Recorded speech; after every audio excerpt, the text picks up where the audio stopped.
নমস্কাৰ আপোনালোক সকলোকে মোৰ ইউটিউব চেনেল আসাম এক্সাম কৰ্ণাৰলৈ স্বাগতম জনাইছোঁ। SCT DLEDক লৈ বহুত কমেণ্ট কৰি আছিল। আজি তাৰে 7-8টামান কুৱেশ্যনৰ মই আপোনালোকক উত্তৰ দিম। গতিকে প্ৰথমৰ পৰা শেষলৈকে ভিডিঅ'টো চাব, তেতিয়া আপোনালোকৰ সকলো ডাউট ক্লিয়াৰ হ'ব। প্ৰথম কুৱেশ্যনটো হৈছে যে আৰ্টছ আৰু ছায়েন্সক লৈ চিট কেনেকৈ দিয়া হ'ব বা ৰিজাৰ্ভেশ্যন কেনেকুৱা। আৰ্টছ আৰু ছায়েন্সক লৈ দুইটাই চিট বেলেগ বেলেগ, অৰ্থাৎ আপোনালোকক ধৰি লওক আপোনাৰ ডিষ্ট্ৰিক্টত থকা এখন কলেজত চিট যেনিবা 100টা আছে, তাৰে 70টা চিট আৰ্টছৰ কাৰণে থাকিব আৰু 30টা চিট ছায়েন্সৰ কাৰণে থাকিব।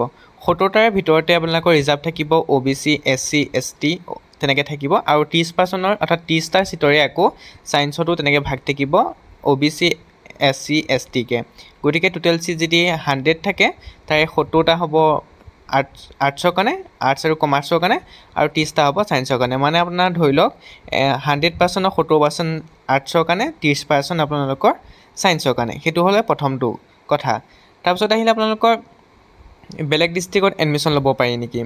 বেলেগ ডিষ্ট্ৰিক্টত আপুনি এডমিশ্যন ল'ব নোৱাৰে। যিটো ডিষ্ট্ৰিক্টত আপুনি পেড এক্সামটো দিছিলে সেইটো ডিষ্ট্ৰিক্টতে আপুনি এডমিশ্যন ল'ব লাগিব বা সেইটো ডিষ্ট্ৰিক্টতে আপুনি পঢ়িব লাগিব। যি ডিষ্ট্ৰিক্টতে আপুনি পেড এক্সামটো দিছিলে বা যিটো ডিষ্ট্ৰিক্ট চুজ কৰিছিলে তাতে আপুনি এডমিশ্যন ল'ব লাগিব, আপুনি ক'তো পঢ়িব নোৱাৰে। ধৰি লওক আপুনি বৰপেটা ডিষ্ট্ৰিক্টৰ কেণ্ডিডেট, কিন্তু আপুনি পৰীক্ষাটো দিছিল কামৰূপ ডিষ্ট্ৰিক্টত, তেতিয়া আপুনি কামৰূপ ডিষ্ট্ৰিক্টতে পঢ়িব পাৰিব, বৰপেটা ডিষ্ট্ৰিক্টত এডমিশ্যন ল'ব নোৱাৰে। কাৰণ আপুনি পৰীক্ষাটো দিওঁতেই বা চেণ্টাৰটো চিলেক্ট কৰোঁতেই আপুনি কামৰূপ ডিষ্ট্ৰিক্টে চিলেক্ট কৰিছিলে। তাৰপিছত বহুতে সুধি আছিলে ক'ত কিমান প্ৰাইভেট কলেজ আছে। এইখন লিষ্টখন আপোনালোকে চাই ল'ব পাৰে আৰু ছিট কেপাচিটিও উল্লেখ কৰা আছে। ইয়াত প্ৰাইভেট বুলি কিনা লিখি দিছে, গতিকে প্ৰত্যেকটো ডিষ্ট্ৰিক্টত ক'ত কিমান প্ৰাইভেট কলেজ আছে চাব পাৰিব। তাৰপিছত আহিলে আপোনালোকৰ প্ৰাইভেট কলেজৰ এডমিশ্যন প্ৰচেছ কেনেকুৱা।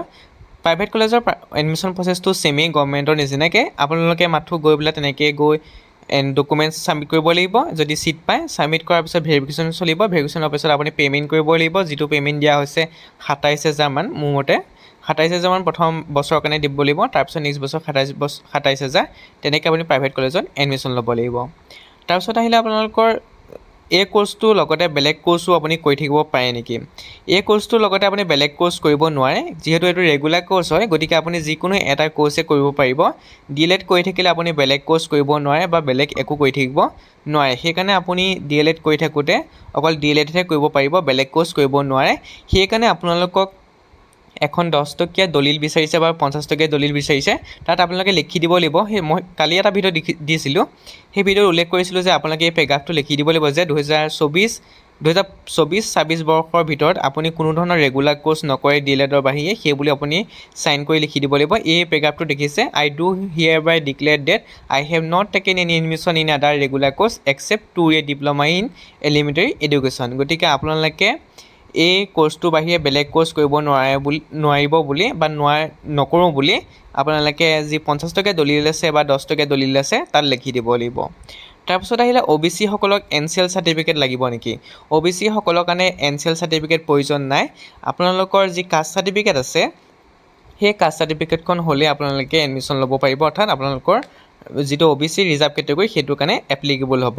আৰু আপোনালোকৰ ডকুমেণ্টখিনি ছাবমিট কৰিব লাগিব এডমিশ্যনৰ দিনা, হয়তো আপোনালোকৰ সেইদিনাই ছাবমিট কৰিব লাগিব। আৰু PRCও খুজিছে, যদি PRC আছে লৈ যাব, PRC নাথাকিলেও আপোনালোকৰ এডমিশ্যন দিব। যোৱা বছৰ তেনেকৈ দিছে, PRC নোহোৱাকৈ এডমিশ্যন দিছে, গতিকে আপোনালোকে PRC নহ'লেও এডমিশ্যন ল'ব পাৰিব। তাৰপিছত আহিলে অনলাইন কাউন্সেলিং কোনে কৰিব লাগিব। অনলাইন কাউন্সেলিং সকলোৱে কৰিব লাগিব, কাৰণ অনলাইন কাউন্সেলিং কৰাটো বাধ্যতামূলক। অনলাইন কাউন্সেলিঙত কি হয়, আপোনাৰ মনৰ পচন্দৰ কলেজবিলাক চুজ কৰিবলৈ দিব। প্ৰিফাৰেঞ্চ 1ত আপুনি যিখন কলেজত পঢ়িব বিচাৰে সেইখন প্ৰিফাৰেঞ্চ 1 হিচাপে দিব। প্ৰিফাৰেঞ্চ 2 হিচাপে যিখন আপুনি ছেকেণ্ডত ৰাখিব বিচাৰিছে সেইখন ছেকেণ্ডত দিব। যেইখন কলেজ থাকে গোটেইখনে আপুনি দি দিব। ধৰি লওক 5খন কলেজ আছে, 5খন কলেজে আপুনি ভৰ্তি কৰিব অনলাইন কাউন্সেলিঙত। অনলাইন কাউন্সেলিঙৰ যেতিয়া আৰম্ভ হ'ব, অৰ্থাৎ আজি আৰম্ভ হোৱা কথা আছিল, এতিয়ালৈকে তেওঁলোকৰ পৰ্টেল ডাউন হৈ আছে। যেতিয়া আপোনালোকৰ অনলাইন কাউন্সেলিং আহিব বা অনলাইন কাউন্সেলিং খুলি দিব, তেতিয়া মই আপোনালোকক ভিডিঅ' যোগে জনাই দিম কেনেকৈ অনলাইন কাউন্সেলিং কৰিব বা কেনেকৈ আপোনালোকে ফৰ্মখন পূৰাব লাগিব বা কেনেকৈ কি কৰিব লাগিব, সেইখিনি কথা মই জনাম যেতিয়া অনলাইন কাউন্সেলিং হ'ব। আৰু অনলাইন কাউন্সেলিং সকলোৱে কৰিব লাগিব, কম নম্বৰ পোৱা বেছি নম্বৰ পোৱা বুলি কোনো কথা নাই, সকলোৱে অনলাইন কাউন্সেলিং কৰিব লাগিব, এইটো বাধ্যতামূলক। আৰু ছেকেণ্ড অনলাইন কাউন্সেলিং পিছৰ পৰ্যায়ত হ'ব, সেইটো সকলোৱে কৰিব নালাগে, কোনে কৰিব লাগিব মই পিছৰ পৰ্যায়ত জনাম। কিন্তু প্ৰথম অনলাইন কাউন্সেলিং সকলোৱে কৰিব লাগিব। যিমানকেইখন কলেজ আছে গোটেইকেইখন কলেজ দিব। প্ৰথমতে গভকেইখন দিব, তাৰপিছত আপোনালোকৰ প্ৰাইভেটকেইখন দিব একাধিক ক্ৰমে। প্ৰথম গভকেইখন প্ৰথমে দিব 1-2কৈ দিব প্ৰথমকেইখন গভট তাৰপিছত প্ৰাইভেটকেইখন তললৈ দিব তেনেকৈ আপোনালোকে অনলাইন কাউন্সেলিং কৰিব লাগিব এইখিনিতে আৰু এটা কথা জনাই থওঁ আপোনালোকক অহা কালিলৈ অৰ্থাৎ ৰাতি 9টা-10টা বজাত মই আৰু এটা ভিডিঅ' আপলোড কৰিম এইটো ভিডিঅ' আপোনাক কাট অফক লৈ দিম কোনে কোনে প্ৰথম পৰ্যায়ৰ ছিট পাব পাৰে সেইটোক লৈ এটা মই আনুমানিক আপোনালোকক কাট অফ দিম কাট অফটো আনুমানিক নহয় 100% 90% আপোনালোকৰ চিয়ৰিটি থাকিব কাৰণ যোৱাবাৰ যি মেৰিট লিষ্ট আছিল সেই মেৰিট লিষ্টৰ লগত এইবুলি মেৰিট লিষ্ট চেমি আহিছে অৰ্থাৎ 2-3 নম্বৰ ডিফাৰেঞ্চ আছে আপোনালোকৰ মাৰ্কছৰ ক্ষেত্ৰত কিন্তু সেই যোৱাবাৰ কাট অফৰ লগত এইবাৰ কাট অফো আপোনালোকৰ চেম যাব গতিকে আপোনালোকক মই অহা কালিলৈ এটা ভিডিঅ' আপলোড কৰিম আপোনালোকে গম পাব প্ৰথম পৰ্যায়ত কোনে কোনে ছিট পাব মই সেই ভিডিঅ'ৰ যোগেদি জনাই দিম কাট অফ লিষ্টখন পাব্লিছ কৰিম আপোনালোকে সেই কাট অফ লিষ্টখন চাই ল'ব